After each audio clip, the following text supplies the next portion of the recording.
ஆண்டவராகிய இயேசு கிறிஸ்துவின் நாமத்தில் காலை வாழ்த்துக்கள். இன்றைய மன்னா.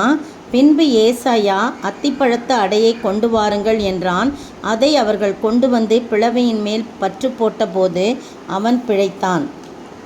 2 ராஜாக்கள் 20:7. இந்த சம்பவம் நமக்கு தெரியும். எசேக்கியா ராஜா வியாதிப்படுறாரு, மரணத்துக்கு ஏதுவான வியாதி. அப்போ ஏசாயா தீர்க்கதரிசியை ஆண்டவர் அனுப்பி சொல்கிறாரு, நீர் உமது அவர் என்ன செய்கிறாரு, எசேக்கியா ராஜாவை பார்த்து, நீர் உமது வீட்டு காரியத்தெல்லாம் ஒழுங்குபடுத்துங்க, நீங்கள் பிழைக்க மாட்டீர், மறித்து போவீங்கன்னு 1ஆம் வசனத்தில் சொல்கிறார்.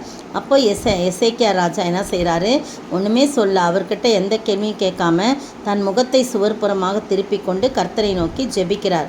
கர்த்தாவே, நான் உமக்கு முன்பாக உண்மையும் மன உத்தமமாக நடந்து உமது பார்வைக்கு நலமானதானே செஞ்சேன், அதை நினைச்சு பாருங்க என்று விண்ணப்பம் பண்ணினேன். அவ்வளோதான். எசேக்கியா மிகவும் அழுதான் என்று போடப்பட்டிருக்கு. அழுது ஜெபிக்கிறாரு. அந்த சத்தத்தை ஆண்டவர் கேட்குறாரு. ஏசாயா சொல்லிட்டு பாதி முத்தத்து கூட வந்திருக்க மாட்டார். திரும்பவும் கர்த்தருடைய வார்த்தை ஏசாயா தீர்க்கதரிசிக்கு உண்டாகி அவர் சொல்கிறாரு, நீ திரும்பி போய் என் ஜனத்தின் அதிபதியாகிய எசேக்கியாவை நோக்கி, உன் தகப்பனாகிய தாவீதின் தேவனாயிருக்கிற கர்த்தர் சொல்கிறது என்னவென்றால், உன் விண்ணப்பத்தை கேட்டேன், உன் கண்ணீரை கண்டேன், இதோ நான் உன்னை குணமாக்குவேன்.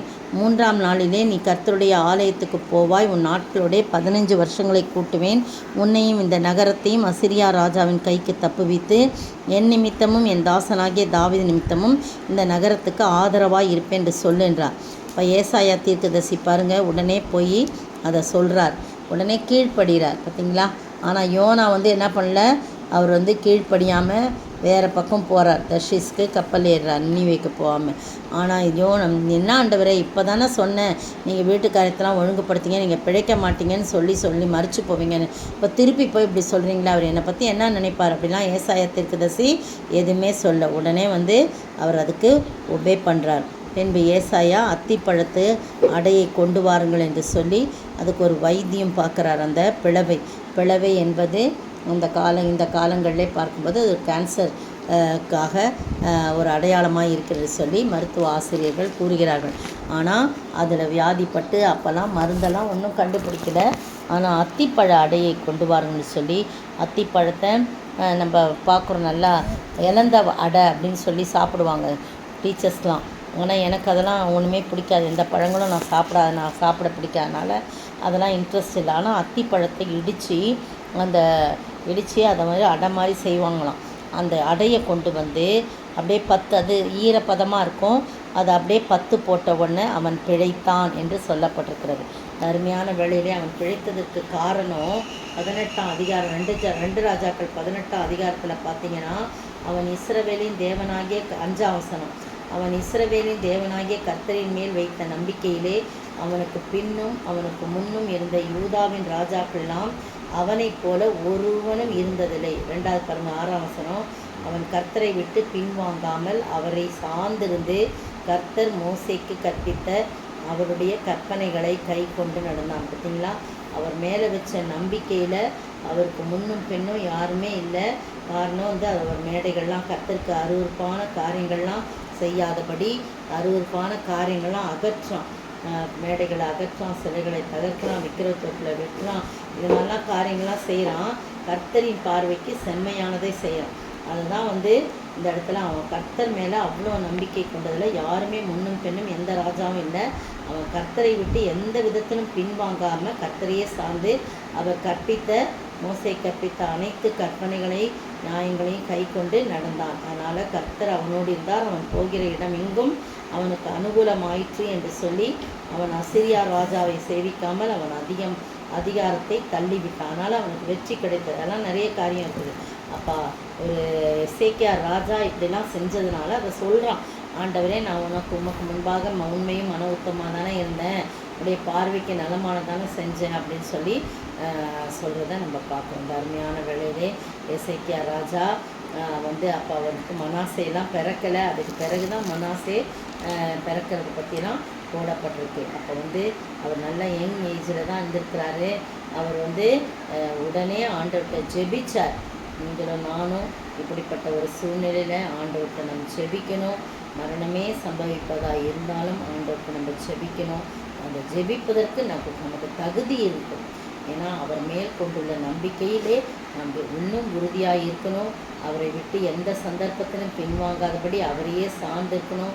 அவருடைய கட்டளைகளையும் கற்பனைகளையும் கை கொள்ளணும். அதனால தான் அந்த ஆண்டவர் அவருடைய ஆயுசு நாளில் 15 வருஷத்தை கூட்டி கொடுக்குறாரு. உன் கண்ணீரை கண்டேன், இதோ உன்னை நான் குணமாக்குவேன், உன் விண்ணப்பத்தை கேட்டேன் அப்படின்னு சொல்லி சொல்கிறாரு. கர்த்தருடைய ஆலயத்துக்கு 3ஆவது நாளில் குணமாகி போவான்னு சொல்கிறாங்க. அதே போல் ஏசாயா அத்திப்பழ அடையை கொண்டு வந்து செய்கிறார். இந்த அத்திப்பழ அடை என்பது கர்த்தருடைய வார்த்தையை குறிக்கிறது. நமக்கு உங்களுக்கும் எனக்கும் கர்த்தருடைய வார்த்தை குணமாக்கும். அவர் வார்த்தையை அனுப்பி குணமாக்குகிற ஆண்டவராக இருக்கிறார். எனவே பிரியமானவர்களே, நாம் பிழைக்கும்படியாய் கர்த்தருடைய வார்த்தையை கை கொண்டு அதன்படி நடக்கும்போது, அந்த வார்த்தையை நம்மோடு கூட பற்றி கொள்ளும்போது, சார்ந்து இருக்கும்போது, கர்த்தர் நிச்சயமாய் நம்ம எசேக்கியா ராஜாவுக்கு செய்த அற்புதத்தை நமக்கும் செய்து ஆசீர்வதித்து காப்பாராக. ஆமென். உந்தன் நம்பிக்கை வீண் போகாது, நிச்சயமாக முடிவுண்டு. தேவனால் கூடாதது ஒன்றுமே இல்லை. நம் தேவனால் கூடாதது ஒன்றுமே இல்லை. ஸ்தோத்தரிக்கிற ஆண்டவரே, துதிக்கிற ராஜா, வாழ்த்துகிற வணங்கிறப்பா, உன் மீது நாங்கள் நம்பிக்கை கொண்டு வாழும்போது எசேக்கியா ராஜாவை போல ஆண்டவரே உம்மை நோக்கி கதறி அழுதபோது ஆண்டவரே சத்தத்தை கேட்டு விண்ணப்பத்தை கேட்டு ஆண்டவரே தகப்பனே நீர் ஆயுசு நாளில் கூட்டி கொடுத்து அவர் பிழைக்கும்படியாக செய்தீரே, அதற்காய் கொடான கொடி ஸ்தோத்திரம். நாங்களும் கூட கர்த்தாவே உடைய வசனத்தினாலே நாங்கள் பிழைக்கவும், உடைய வசனம் எங்களுக்கு போதுமானதாக இருக்கவும், உடைய வார்த்தை உடைய வாயிலிருந்து புறப்படுகிற வார்த்தை எங்களுக்கு போதுமானதாக இருக்கவும், அது நாங்கள் ஆரோக்கியமாய் சுகமாய் பிழைக்கும்படியாக செய்யவும் இருக்கும் என்று நாங்கள் விசுவாசிக்கிறோம். அப்படிப்பட்ட விசுவாச வாழ்வை நாங்கள் வாழ நீர் கிருபை செய்ய வேண்டும் என்று கர்த்தரும் மீட்பரும் ராஜாவாகிய இயேசு கிறிஸ்துவின் விலையேற பெற்ற நாமத்தில் ஜெபிக்கிறேன் பிதாவே. ஆமீன். ஆமீன். நேற்றைய பதில் 6 மணி நேரம். மார்க் 15 25ஆம் வசனம் 33ஆம் வசனம். மொத்தம் 6 மணி நேரம் அவர் சிலுவையில் தொங்கினார். இன்றைய கேள்வி, யோசேப்பு என்பவன் யார்? அவன் பிலாத்துவினிடத்தில் போய் கேட்டது என்ன? யோசேப்பு என்பவன் யார்? அவன் பிலாத்துவினிடத்தில் போய் கேட்டது என்ன?